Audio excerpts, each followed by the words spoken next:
Dylan, stop!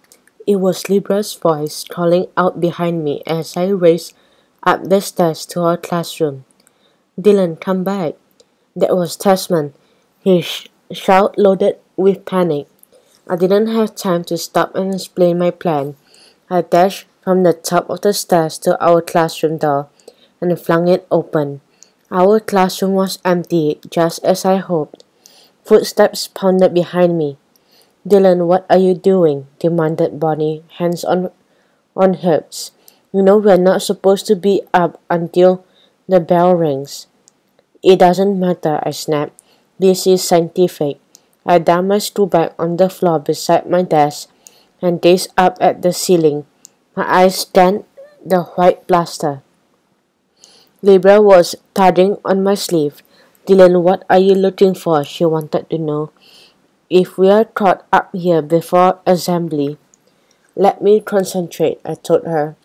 I squinted up at the ceiling. I remembered feeling a drop of icy water on the back of my neck after I'd read my essay, but I couldn't see where it had come from.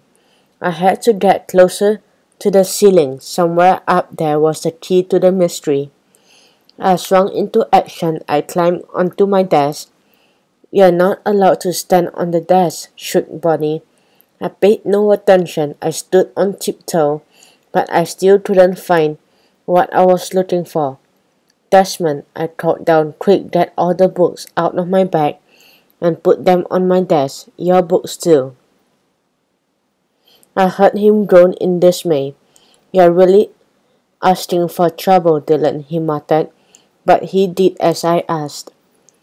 One by one, he unloaded all the books from our bags and stacked them on top of my desk. Put the big books on the bottom, the smaller on top, I told him. You mean like a ladder, he gasped. When he'd finished building the pile of books, I stepped on top of them. I wobbled dangerously, and Desmond gripped my legs to stop me falling. Dylan Woon, you are nuts, screamed Bonnie angrily. Come down at once before you break your neck. And she stamped her foot so hard that I almost lost my balance. I had a much closer view of the ceiling now. Moments later, my heart jumped. Yes, there it is, I thought, spying an unusual object that was attached to the white plaster. No wonder I hadn't able to see it before.